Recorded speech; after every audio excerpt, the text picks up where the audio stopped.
ಒಂದು ಕಂಪ್ಲೇಂಟನ್ನು ನಾವು ಇವತ್ತು ಕೊಟ್ಟಿದ್ದೀವಿ. ಈ ಕಂಪ್ಲೇಂಟ್ಗೆ ಅವರು ಆ್ಯಕ್ಷನ್ ತಗೋಬೇಕು. ನಾಳೆ ಬೆಳಗ್ಗೆ 10 ಗಂಟೆವರೆಗೂ ನಾವು ಗಡುವನ್ನು ಕೊಡ್ತಾ ಇದ್ದೀವಿ. ಪಕ್ಷದ ವತಿಯಿಂದ ನಾವು ಮಾಡ್ತಾ ಇಲ್ಲ. ಇದೇ ಲಕ್ಷ್ಮೀಪುರಂ ಪೊಲೀಸ್ ಸ್ಟೇಷನ್ ಇದೇ ಜಾಗದಲ್ಲಿ ನಾಳೆ ಬೆಳಗ್ಗೆ 10 ಗಂಟೆಯಿಂದ ಅನಿರ್ದಿಷ್ಟಾವಧಿ ಕಾಲ ನಾವು ಧರಣಿಯನ್ನು ಕೊಡ್ತೀವಿ. ಅವನ್ನ ಅರೆಸ್ಟ್ ಮಾಡಬೇಕು. ತನಿಖೆ ಮಾಡಬೇಕು, ಲೋಕಾಯುಕ್ತ ತನಿಖೆ ಆಗಬೇಕು. ಮುಖ್ಯಮಂತ್ರಿಗಳ ವಿಚಾರದಲ್ಲಿ, ಸೈಟ್ಗಳ ವಿಚಾರದಲ್ಲಿ, ಮೂಡ ಹಗರಣ ಪ್ರಕರಣ ಅಂತ ಏನು ಹೇಳ್ಕೊಂಡು ಲೋಕಾಯುಕ್ತ ಕೋರ್ಟ್ಗೆ ಹೋಗಿದ್ದ. ಕೋರ್ಟ್ ಆದೇಶ ಮಾಡಿದ್ದೆ ತನಿಖೆ ಮಾಡುವಂಥ ಸಂದರ್ಭದಲ್ಲಿ ಮಾಧ್ಯಮಗಳ ಮುಂದೆ ಬಂದು ತಪ್ಪು ಹೇಳಿಕೆಯನ್ನು ಕೊಡುವಂಥದ್ದು, ಕೆಲವು ದಾಖಲೆಗಳನ್ನು ಸೃಷ್ಟಿ ಮಾಡಿ ಜನಗಳಿಗೆ ದಿಕ್ತಪ್ಪಿಸುವಂಥ ಅನ್ನುವಂಥದ್ದು, ಫೇಸ್ಬುಕ್ಕಲ್ಲಿ ಸುಮ್ಮನೆ ಸುಳ್ಳು ಸುದ್ದಿಗಳನ್ನು ಆಡಿಸುವಂಥ ಕೆಲಸವನ್ನು ಮಾಡ್ತಾ ಇರುವಂಥದ್ದಕ್ಕೆ ಇನ್ನೊಂದು ಉದಾಹರಣೆ ಇದು. ನೋಡಿ, ಇಲ್ಲೊಂದು ಚಲನ್ ಇದೆ. 11/1/2022 ಅವರಿಗೆ ಸೈಟ್ ರಿಜಿಸ್ಟ್ರೇಷನ್ ಆಗಿರುವಂಥದ್ದು. 11/1/2022 ಒರಿಜಿನಲ್ ಒರಿಜಿನಲ್ ಚಲನ್ನು ನಾನು ತೆಗೆದುಕೊಂಡಿರುವಂಥ ಒರಿಜಿನಲ್ ಚಲನ್ ನೋಡಿ ಇಲ್ಲಿದೆ. ಇದ್ರ ನಂಬರು ನೋಡಿ ಇಲ್ಲಿದೆ, 1007. 11/1/2022 $1,340 ಫೀಸ್ ಕಟ್ಟಿ ರಿಜಿಸ್ಟ್ರೇಷನ್ ಮಾಡ್ಕೊಂಡಿರೋದು. ಈ ವ್ಯಕ್ತಿ ನಿನ್ನೆ ಅವರು ಫೇಸ್ಬುಕ್ಕಲ್ಲಿ ಇನ್ನೊಂದು ಚಲನ್ ಹಾಕ್ಕೊಂಡವನೆ. ಈ ಚಲನ್ ಹಾಕ್ಕೊಂಡಿದ್ದಾರೆ.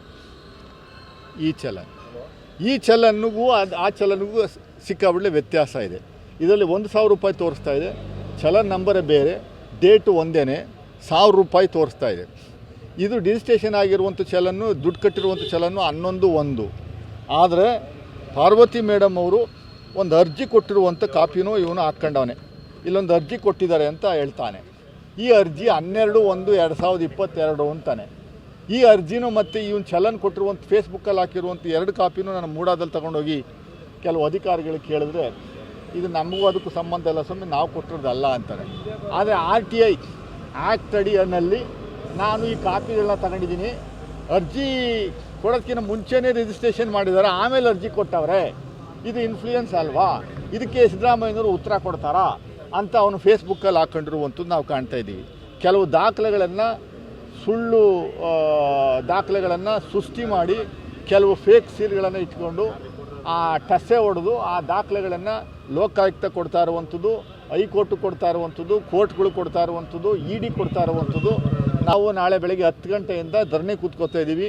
ಮೈಸೂರಿನ ನಾಗರಿಕರು ಯಾರು ಬರದೇ ಇದ್ರೂ ಪರವಾಗಿಲ್ಲ, ನಾವಿಲ್ಲಿ ಕೂತ್ಕೊತೀವಿ. ಮೈಸೂರಿನ ನಾಗರಿಕರಲ್ಲಿ ನಾನು ಮನವಿ ಮಾಡ್ಕೋತಾ ಇದ್ದೀನಿ, ಯಾರ್ಯಾರಿಗೆ ಅವ್ರಿಗೆ ಇಚ್ಛೆ ಇದೆ ಇಲ್ಲಿ ಬಂದು ನಮ್ಮ ಜೊತೆ ಕೂರಬೇಕು. ಅವನ್ನ ಅರೆಸ್ಟ್ ಮಾಡೋವರೆಗೂ ಅನಿರ್ದಿಷ್ಟಾವಧಿ ಕಾಲ ನಾವಿಲ್ಲಿ ಫುಟ್ಪಾತ್ ಮೇಲೆ ಯಾವುದೇ ಯಾರಿಗೂ ಅಡಚಣೆ ಮಾಡ್ದೇನೆ ನಾವು ಮೌನವಾಗಿ ಧರಣಿ ಕೊಡುವಂಥ ಕೆಲಸ ನಾಳೆಯಿಂದ ಮಾಡ್ತೀವಿ.